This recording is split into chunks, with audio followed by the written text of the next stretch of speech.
Welcome back to Lone Star Silver Screen. Nick Holloway is still here with me today. We are talking through our favorite films of 2025. The last part of the episode was just going great and running long, so I said, why don't we chop this one in half and we'll give everyone double the fun in their podcast feeds. Nick, welcome back. Thank you. I am happy to be having a double dose of Zookie Cookie and this silver screen. I'm happy to have you here enjoying that dose with me.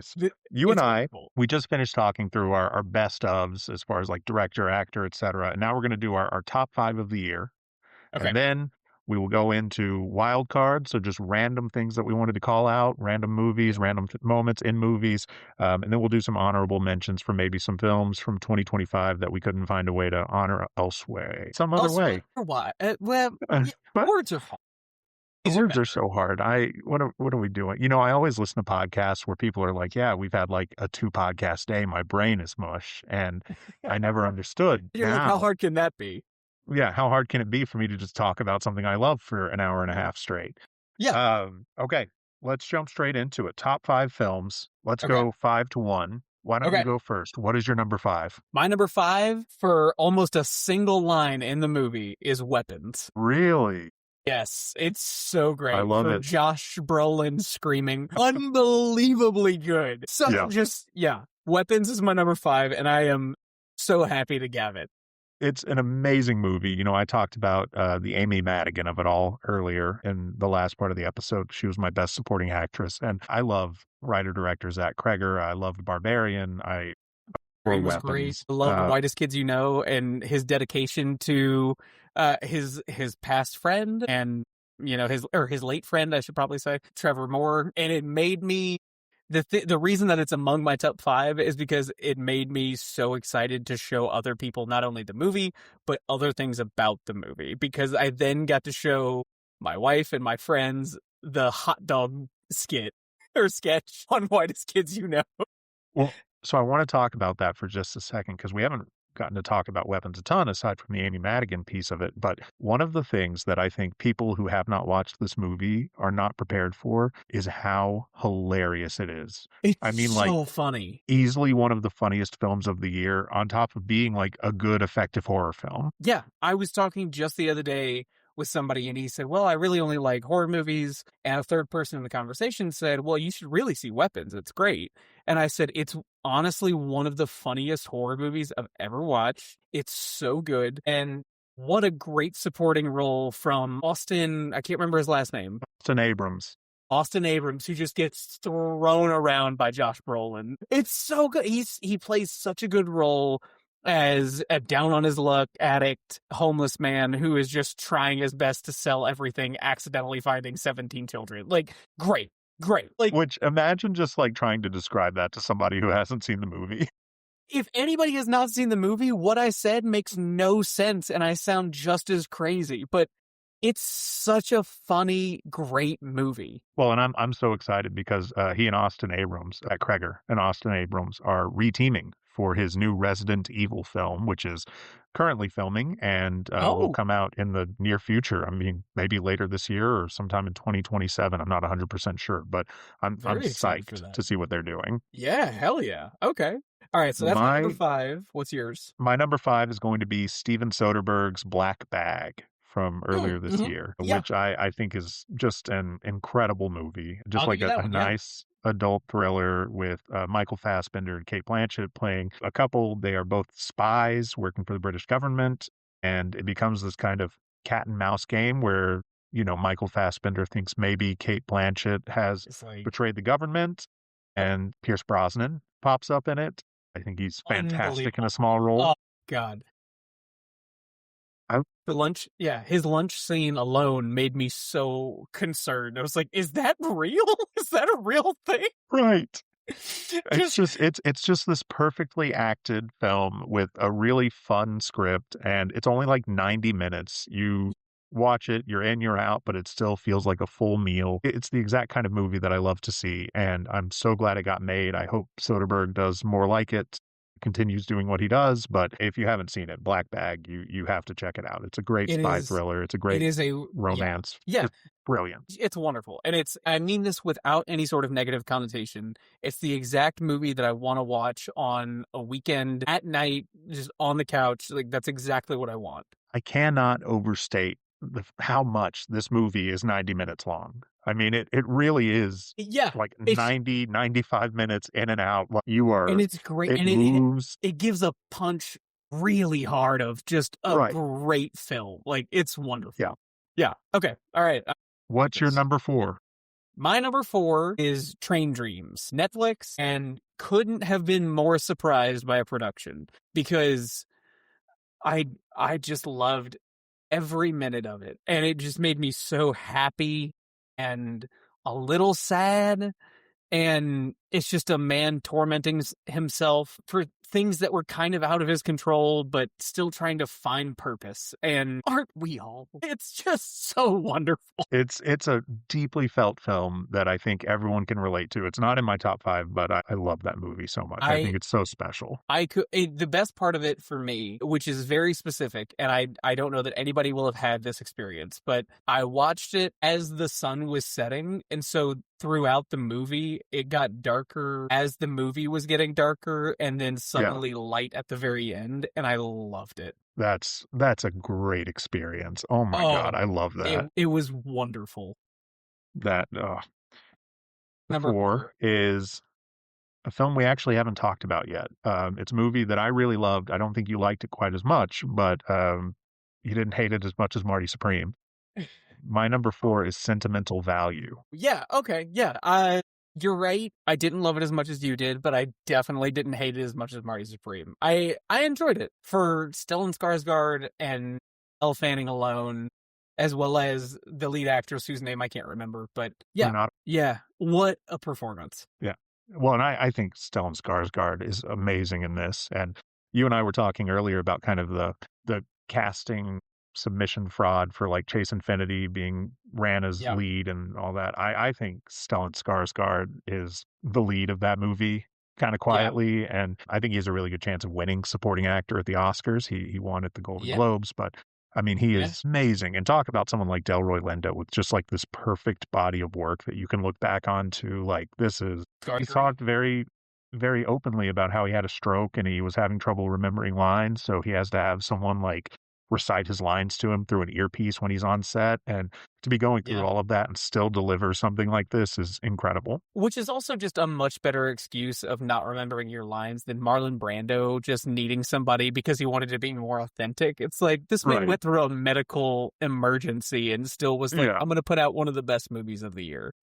Marlon Brando just wanted to spend as much time as possible, like guzzling gallons of ice cream and eating entire pizzas before cameras were rolling. Okay. Absolutely. And I respect it.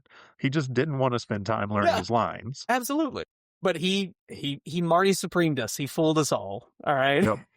But I will say, we're authentic this way.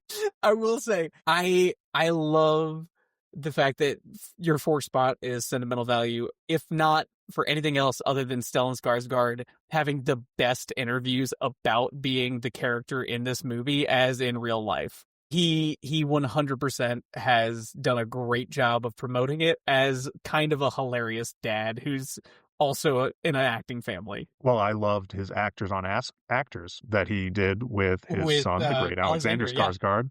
It's like 35 minutes, and I watched every minute of it, and it's so fun and so funny watching them interact. Just him absolutely being menacing, like, I'm coming for you. I'm going to stab you. Just like, excellent. Okay, number 3. My number 3, you and I have already talked about quite a bit. I'm excited. Tell me. It's Marty Supreme. And a number 3 spot, I thought it was going to be higher. No. My number 1 and number 2 are not surprising. My top 5 is very much chalk, but I love these movies. I'm sorry. I have a feeling that our top 2 spots are going to be, if not similar, almost identical. Yeah. Okay. Yeah. We have already gone over Marty Supreme. I will accept it. I will not fight you any longer. I disagree, but I understand, all right? What is your number 3? Mine is Begonia. I think Begonia I think it absolutely rocks. And between the two movies, I think I would rather 9 times out of 10 watch Begonia than Marty Supreme. Not I saying think that that's they're totally in, fair. yeah. I was gonna say not saying they're in direct competition, but as I started to say that, I realized they absolutely are in direct competition. So They are. yeah, so I'm gonna pick Begonia because it's Jesse Plemons' prosthetic head hitting Emma Stone in the face is just Incredible. unbelievably funny. It's just such a weird movie, and, like, I Yeah. mean, obviously, Yorgos Lanthimos makes weird movies, like, he knows how to do that, but it is so successful in its weirdness, and I Yes. love it. And it's so successful in leaning into that weirdness and that insanity where you think for the entire movie that this is just a crazy man, and then you realize he was right the entire time. And there was a moment in the movie for me where I even went back, where they return to Emma Stone's headquarters and office, where she pulls out this random magic calculator that is supposed to beam her back. And I'm like, is she just fucking with him again? Is this Keeps you guessing until the it last minute. the last minute? And I loved it. Yeah. I thought it was wonderful. It's a really cool movie. It's really awesome. First off, that it even got made and that it's getting the attention it's gotten, and I think that Emma Stone and Jesse Plemons are both wonderful in it. Like, I can't I have nothing against that movie. I think it's really cool. It's also, it does a thing that I absolutely love, which is it refuses to do any sort of reverse aging as far as Yeah. like getting a different actor or doing any sort of AI. It just presents Jesse Plemons with a worse haircut and a shaved face as a younger version of himself, and I love it. Yeah. No, that's perfect. Yeah. Okay. I'm going to tell you my number 2. Okay, If I'm it's the ready. same as yours, just let me know and we can talk about it together. Okay. My number 2 is Sinners. My number 2 is One Battle After Another. No, okay, we're flopped, I think. We are Is your number 1 Sinners? Yes, my number 1 Sinners.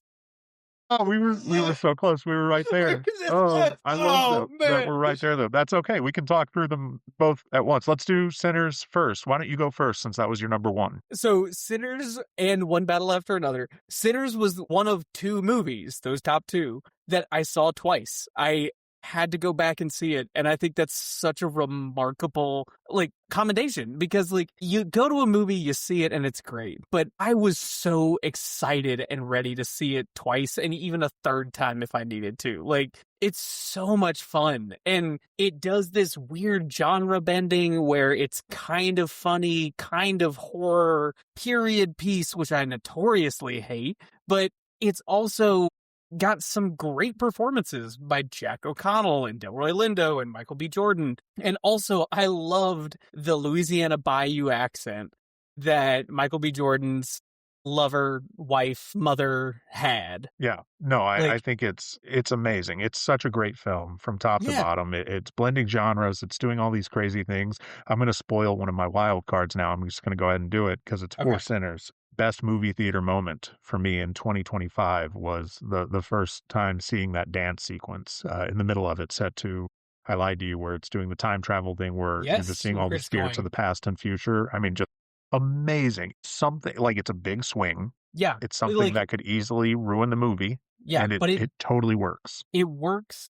and so well, and you can see it through the eyes of the people that are involved in it and through the villain who is watching exactly the power of that moment. And I think it's so wonderful. I loved it. I think I completely agree. It really is just kind of a perfect movie. Like, what else do you want from a film?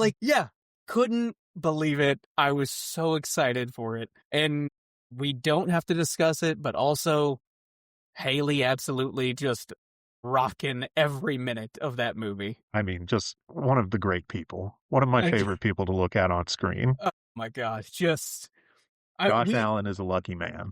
Yes. We had both heard descriptions of the spitting scene, and I remember seeing this movie with you and just shocked the entire time. Just no, my God.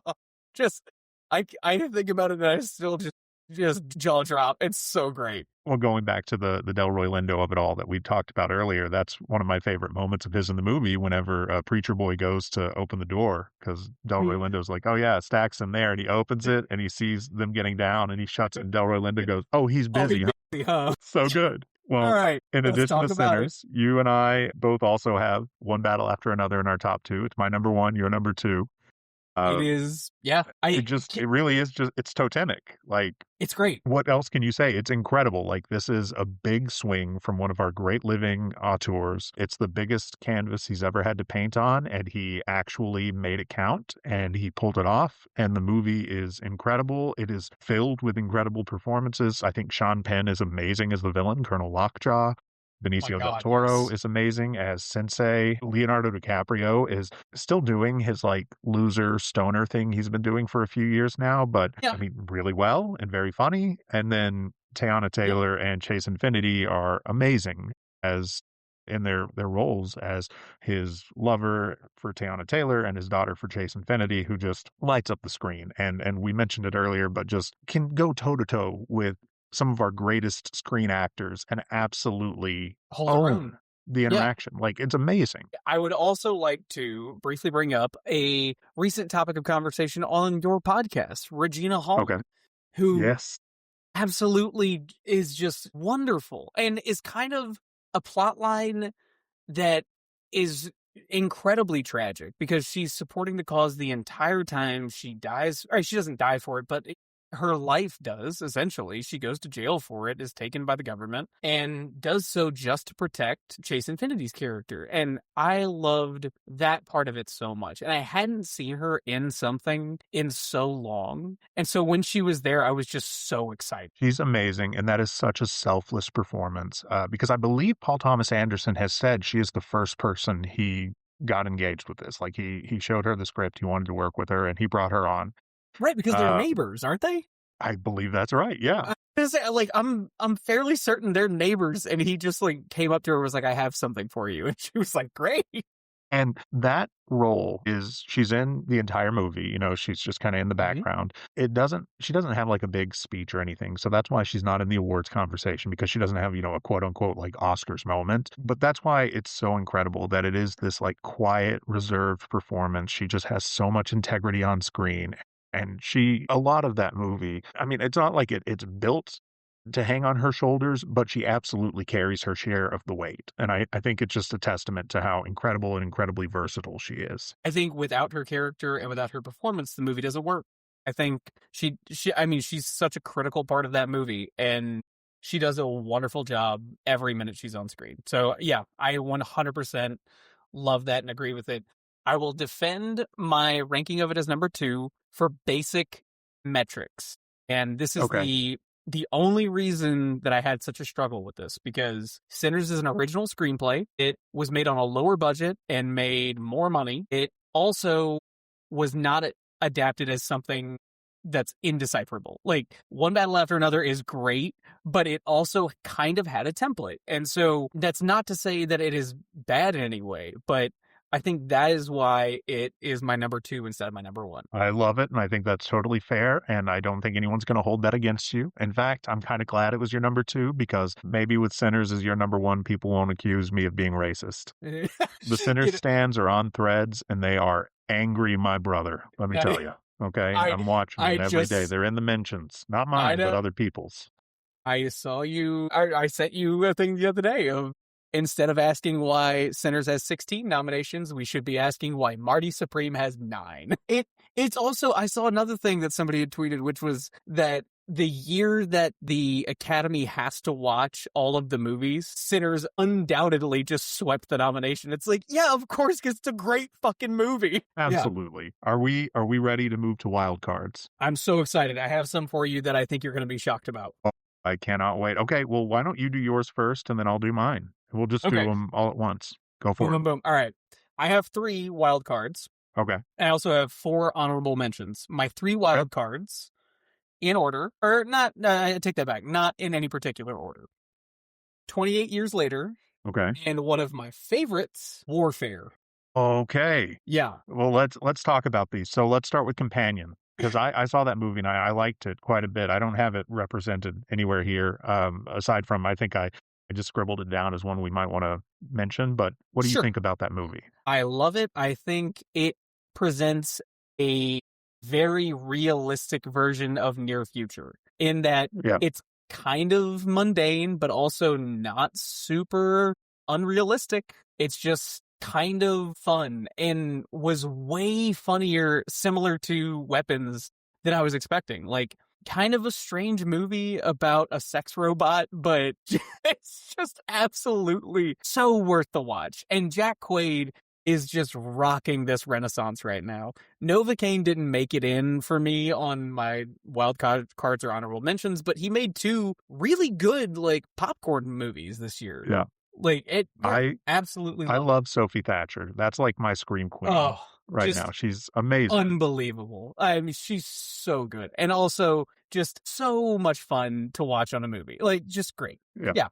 She does a I great completely job. agree. No, that one's great. And then after that, we talked a little bit about 28 Years Later earlier, but please speak on it. I loved it. It gave me such excitement. It also deserves a nomination just for the trailer. God, the best trailer of the past year. 10 years. Yeah, unbelievable. Like, I showed it to so many people, like, having that Rudyard Kipling poem just recited over and over again. I loved it. Just gave me such anxiety and such excitement. And also, it's amazing. Yeah, everybody's going to talk about it, and everybody has talked about it. Alphas swing. All right. They swing. All right. Yeah, absolutely. Samson represents. That's right. No, that man is built. And real quick, I do want to say the Rudyard Kipling poem. One of the things that I love about the movie is that poem is actually incorporated into the film.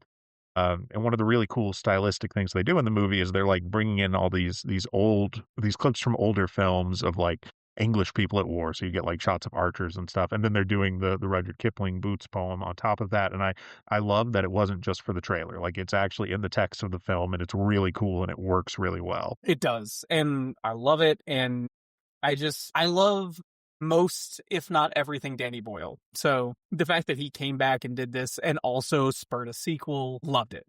Let's talk about Warfare. Let's talk about Warfare. Because I actually gave this a wild card award myself. Okay. I named my wild card award. So for that one, it was Best Taken with a Xanax. Warfare, you definitely need a Xanax for. What did you like about Warfare? I loved the sound.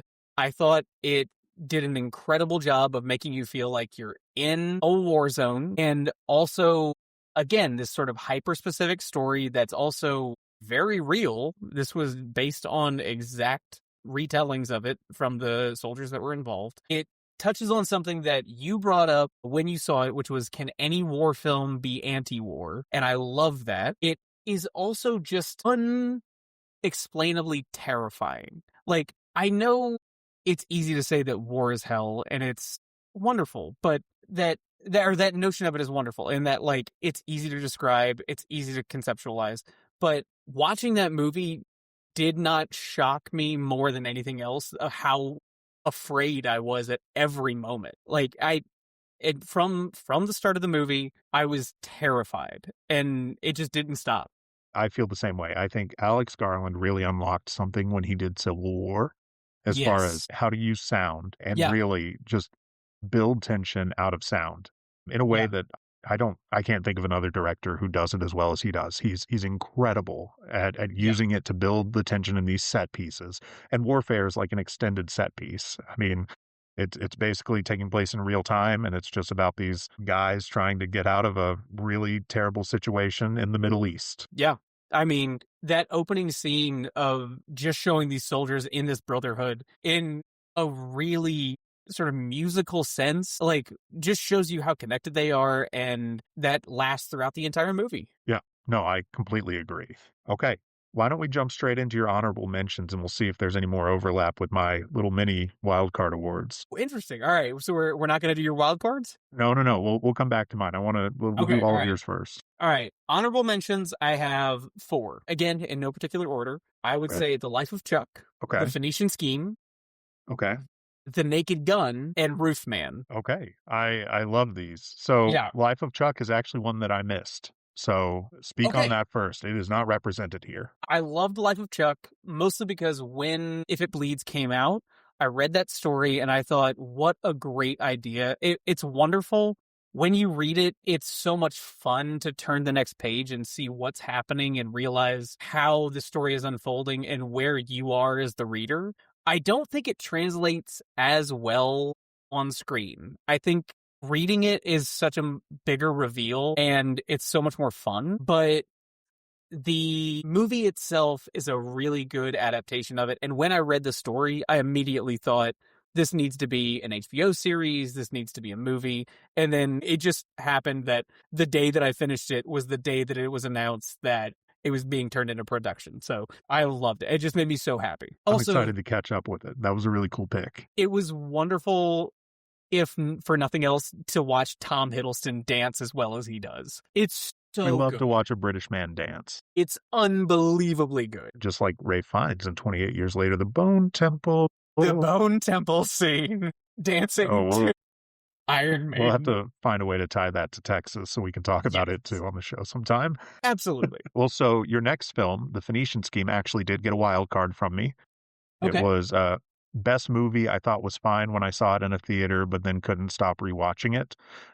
Was The Phoenicians, because I thought it was okay the first time I saw it, and then I just kept thinking about it. I think I watched it 3 times last year, and I'll probably watch it 3 more. That's so funny to me because I watched it in the movie theater and I was very excited to see it, and I have not watched it since. I was very excited to see it, and I was like, oh, that was fine. And then I was like, man, I think there was something there.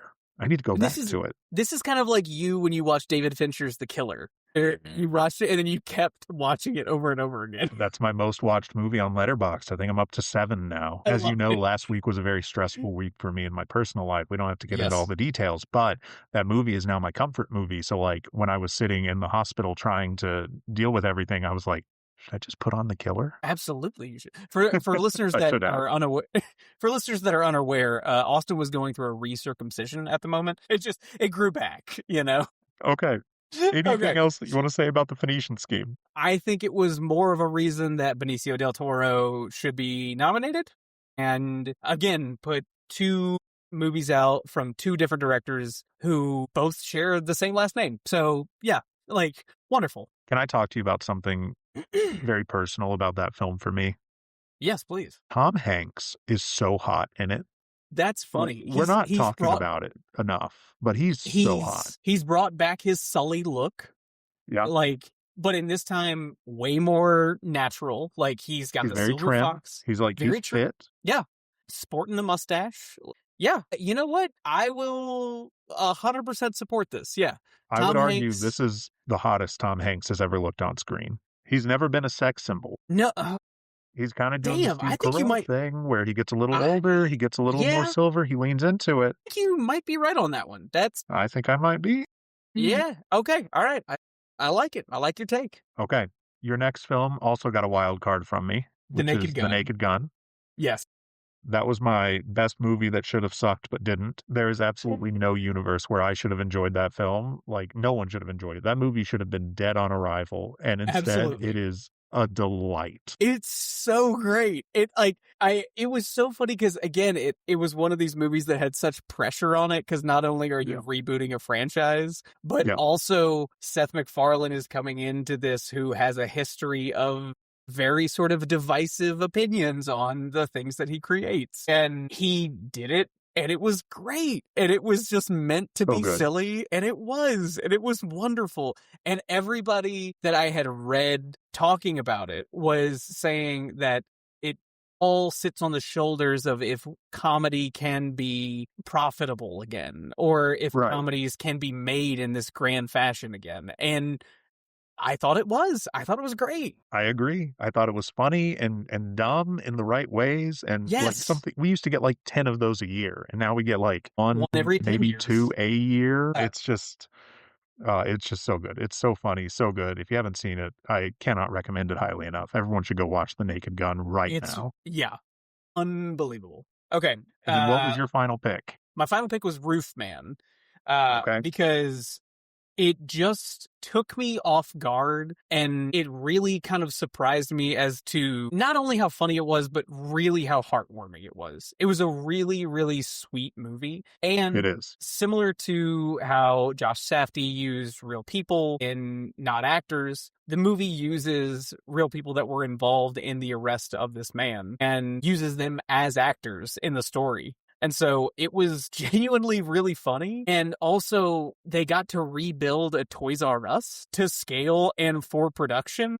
And it was just great. It was so silly. And it was, but also, I think that speaks to it because, again, it's a true story. Like, everything really happened, and it's great. I absolutely love Channing Tatum. Yeah. And I just think he's got just this effortless charm. He's become a really compelling and a really reliable movie star. And Yeah. Roof Man is just him doing his thing. And I'm always happy to see that. I'm never going to complain about a little Channing Tatum on my screen. Absolutely wonderful performance. And again, does not disappoint just being Channing Tatum. Right. Okay. Anything else you want to say about your wild cards or honorable mentions? No, I will save my last comment for the movies of the year after we go through your wild cards and honorable mentions. Okay, well, let's jump into it. So we already talked about a couple of mine, but I'm going to go through these. So the first award that I had to give out for my wild cards was the Thank You Chef Award for director allowing an actor to cook. I'm giving that to Spike Lee for specifically the scene in Highest to Lowest where Denzel Washington initiated an unscripted rap battle with A$AP Rocky. And Spike Lee just went with it, and it ended up being, like, amazing, and it's one of the best scenes. It's easily the best scene in that film, but one of the best scenes of the year. I support this, also because it definitely gives more credit to A$AP Rocky for being in 2 incredible movies in 1 year, because I know you haven't seen it, but he is unbelievable in If I Had Legs, I'd Kick You. Like, doesn't deserve to be that good, and he just effortlessly is. I just think I really liked him in Highest to Lowest. I think he's got a great screen persona. I'm really hoping he does more. I hope he leans into this acting role, and I support he and Rihanna no matter what. My next award is the Don't Touch That Dial Award. AEW is up next. That goes to a film that I think will probably be playing on TNT someday right before AEW starts. It goes to Nuremberg, which is the ultimate dad film. It was made clearly to be Oscar bait. It did not receive any Oscar nominations, but I mean, like, I liked it. Like, I love, like, a big, dumb historical drama. Sure. And that's exactly what the point of this movie is literally Rami Malek playing a guy, and the lesson he learns is that the Holocaust was bad, and you shouldn't trust the guy who helped execute it. That's the lesson. You have a perfect, succinct description of it in that it is absolutely a dad movie that everybody will be watching on TNT. That's great. That's so... It's perfect. It's like when Heat comes on. Like, you're just like, oh, yeah, watching Heat again. Okay. Yeah. It's one of those movies, too, that I think dads are really going to respond to because you can bust out a fun fact about World War II during it. Yeah. You know, like, if a dad's watching it and, like, they're driving around in an army Jeep, they can be like, you know, those Jeeps, the engines were unreliable, you know, and they tended to break down. Like, and dads are going to love that shit. You know, technically that was the first convertible, was the Willys Jeep. Like, oh, was it? Yeah. Absolutely. Yep. Like, I think every dad goes through the World War II phase, and that is 100% serving dad communities. So you are just right on the point on that one. My next award is the Best Use of Josh Brolin Award. The nominees were Weapons, The Running Man, Wake Up Dead Man, obviously. Duh, of course, yeah. The winner is Weapons. That's a phenomenal use of Josh Brolin, but Wake Up Dead Man. Wake Up Dead Man was very close to me. It was a late contender, and I really was torn. I mean, him being an absolute debaucherous priest is what a wonderful use of Josh Brolin. Also, how good did he look as a Silver Fox? Like, looks so good, much like Tom Hanks. Much like Tom Hanks. Like, yeah, I love it. If we are comparing, like, the hotness of actors and actresses, I think Sophie Thatcher and Jessie Buckley are up there. Tom Hanks and Josh Brolin are up there. And for sure. Michael B. Jordan obviously crushes them all, but it was a great year for just hot Good people on look. a giant screen. Absolutely. Well, one of the reasons why Wake Up Dead Man did not win that award for the use of Josh Brolin is Okay. because my next award is the Missionary Award for Film Most Likely to Turn Me into a Catholic, which goes to Wake Up Dead Man. I 100% support this. It genuinely, I felt like both Josh O'Connor and Daniel Craig in that movie. I was just like, I think this is ridiculous. And also, I was raised Catholic, so I kind of get it. I So, was like, you know what? Like, not my thing, but if it was, this is a pretty compelling argument. man, yeah, that is a very, very good wild card. I love that. Thank you. The next one is my I'm Not Crying, You Are award for film that shouldn't have made me cry but did, which goes to Okay. 28 years later. Yeah. Also I makes mean, you think very about sweet. your The mom dies. Nick, she's mom does. executed It essentially by is Ray Fiennes. it is a great recipe for Oscar Beatty material. All the way back to Bambi. Let's see. Best running gag in a film. I'm giving to the film Eternity. That is for Oh, I know the bit where Miles Teller just keeps reminding everyone that Callum that it was Turner's character died in the Korean War, which is not a good war. when you told me about this. It was the single most convincing reason to go see that movie. It's so good. And Miles Teller just saying, come on, it was Korea, made me cackle laugh. That was a great, great movie to watch. I've got three more here. So the next Okay. one is best complete waste of a franchise's goodwill, which goes to Mission Impossible: The Final Reckoning, which was terrible and a major disappointment. Yep. Okay. It was just playing the greatest hits from minute one. Yep. And the And less said about it. Yeah. Most greatest hits albums, they're forgettable. My best foreign language film goes to Chainsaw Man: The Resi Arc, Okay. which I really loved. It's an anime film, but I love movies where a man has a chainsaw for a face, and I have to be true to myself. And I think this is better than most other films that were released this year, English or foreign language. I think of all the films where the main character has a chainsaw for a face, this is probably the best one. It's up there. And then my last one is best film that made me bond with a complete stranger on the beach.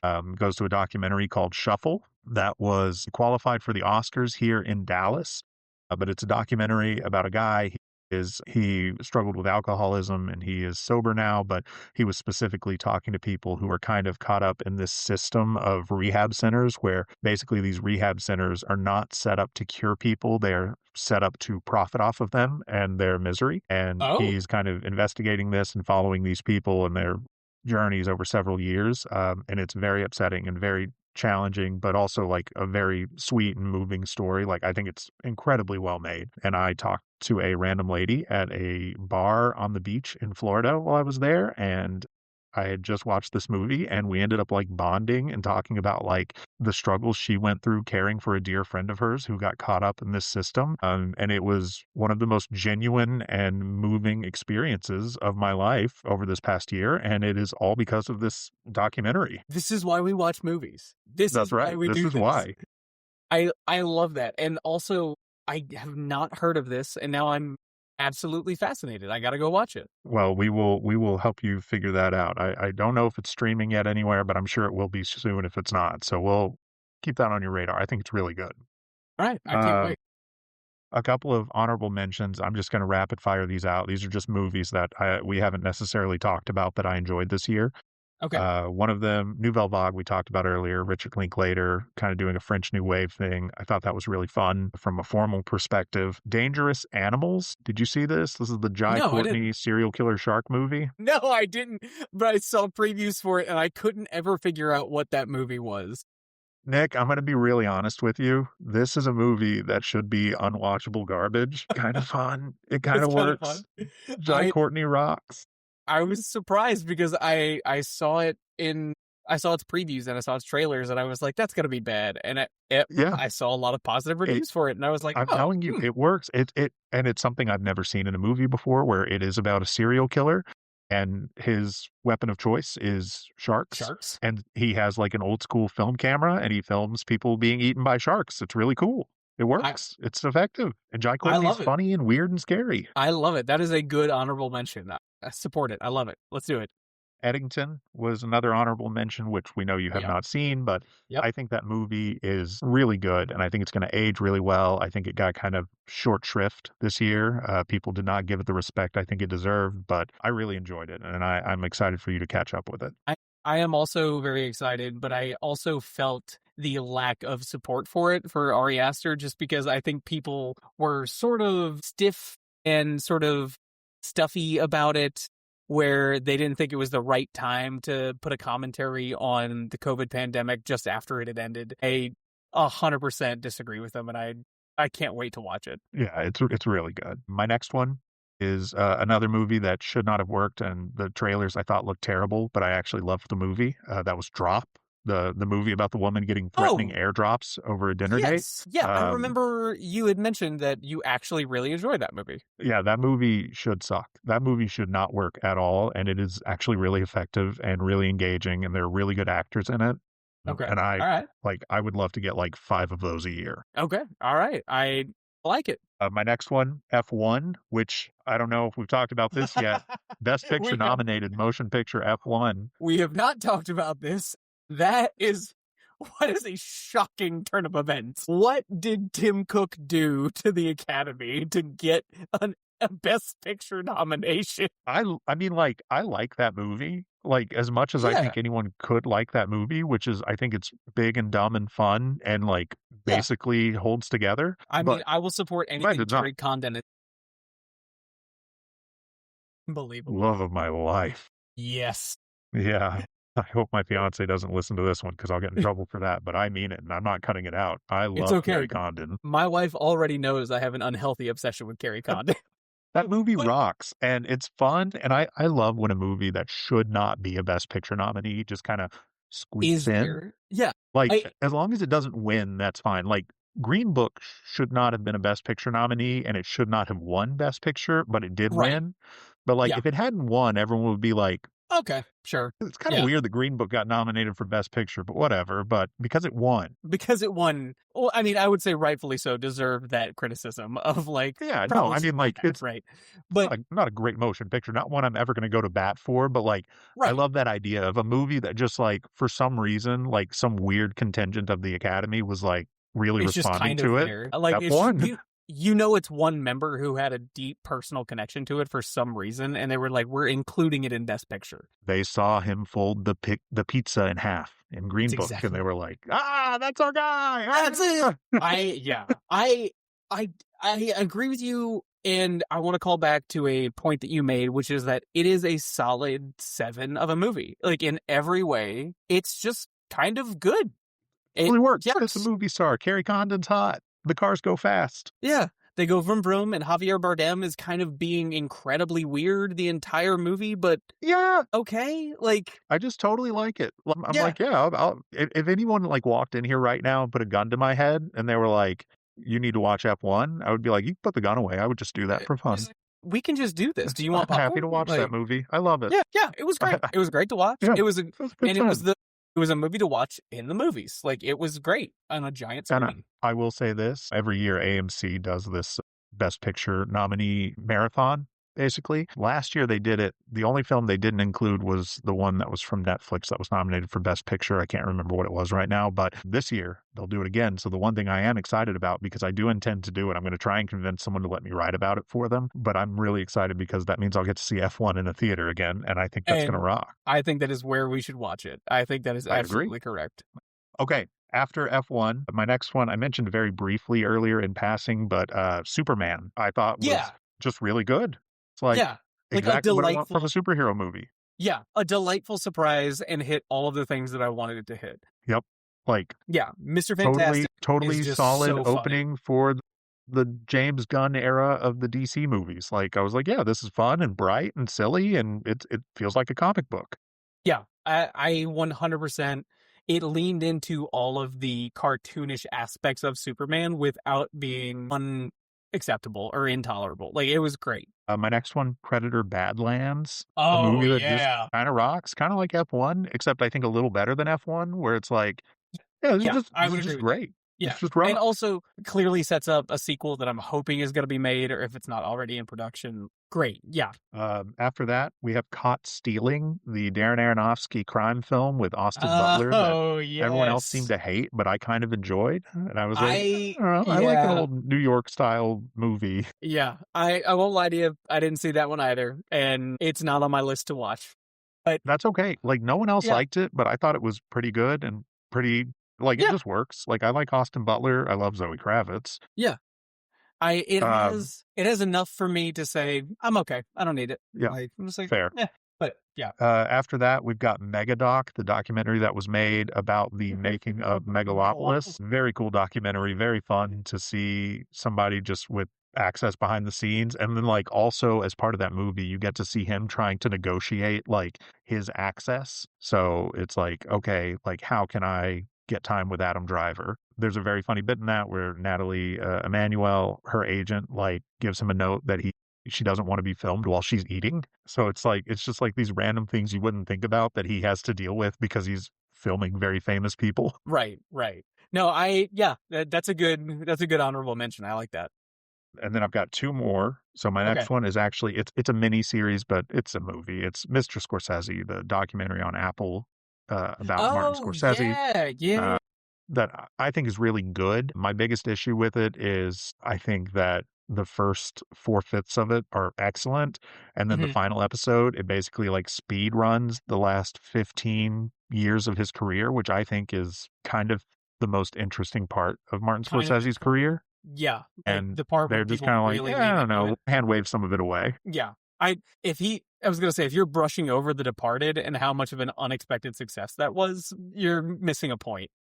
Yeah, like they do The Departed, and then like they don't talk about Hugo. They don't really talk about Shutter Island, like all of that stuff. They're just kind of like, yeah, whatever. You guys saw them. They're Yeah. there. No. Yeah. That's a mistake. And then my final honorable mention, the final film I have to mention on this podcast, Give it to Downton Abbey, the grand finale. me. Not at all what I was expecting. Nick, I will go to bat for the Downton Abbey films. I will fight a man. Okay. Those movies are all so charming and so good. None of them are ever going to win Best Picture at the Oscars, but they No. are the most perfect objects that could possibly exist for what they are. Like, it's like, Okay. hey, do you want to spend 2 hours watching rich people have fake problems they have to deal with? And I'm like, yes, I would actually love that. Thank you very much.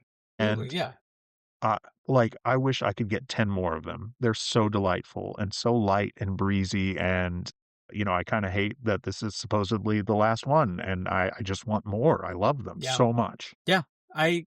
This is one that also was just not on my radar because, like, I've never kept up with Downton Abbey. I've never started it. I have only seen clips of it while my wife is watching it. And I can honestly say when the movie came out and that it was the finale, I had no idea it was even beginning or ending. So I support you. And honestly, great.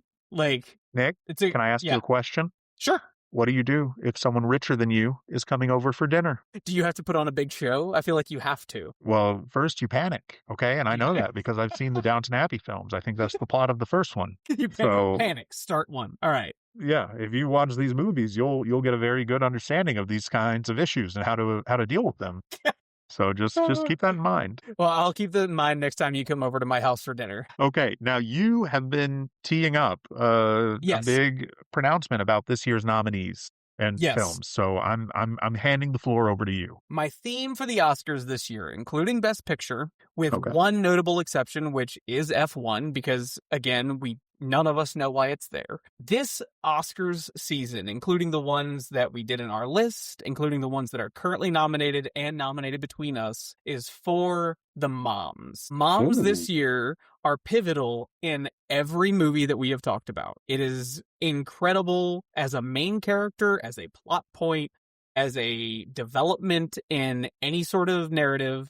Moms are the winner this year. And whether it's good moms like Jessie Buckley, whether it's bad moms, you could argue Tiana Taylor, whether it's insane moms, Jennifer Lawrence, whether it's really great moms. Like it's all moms this year, and I think that is the theme of these Oscars. I absolutely love that. I think that is such a fun observation, and it's why Nuremberg didn't get any Oscars. It's a dad Didn't movie. have any Okay, moms no in it. moms. No No moms. mom. I'm trying to remember if there's even a woman in the film. Yeah.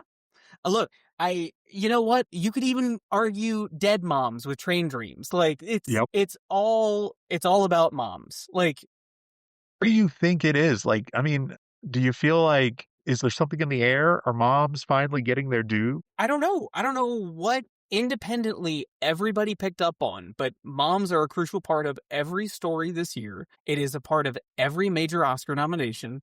And it's just really good. They're just wonderful stories. It's immediately relatable, whether or not you are a mom or you are just a person. Like, you just watch and you're captivated. I don't know if it'll ever happen again. Maybe that's also a reason why 2025 was so wonderful as far as movies go.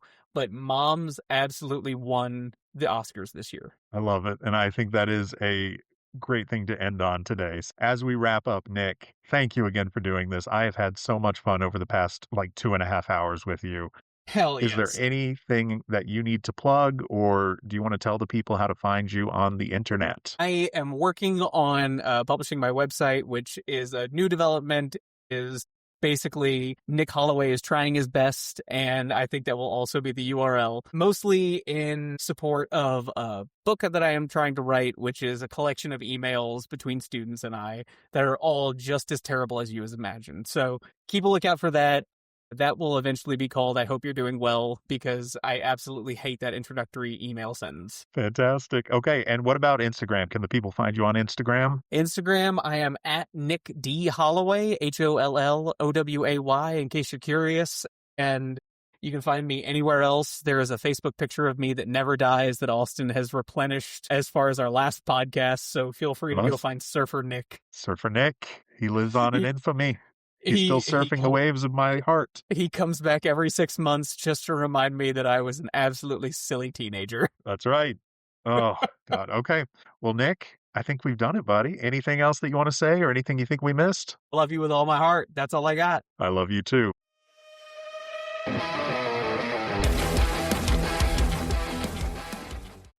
Thank you for listening to the second half of our 2025 award show conversation. If you enjoyed yourself, please remember to rate, review, and follow us wherever it is you get your podcasts. This episode also concludes Season 1 of Lone Star Silver Screen. Season 2 is going to start this next weekend. In Season 2, I'm going to be talking to more filmmakers and film festival operators, and just other people who are in the film industry in Texas or have some tie to it who I think are interesting and want to get on the show. I'm hoping to expand and bring in more perspectives from people who I maybe don't know as well, now that I have my sea legs. Thank you for sticking with the show through these early episodes, and I really do believe the best is yet to come. Until next time, I'll see you at the movies and on the dusty trails of Texas.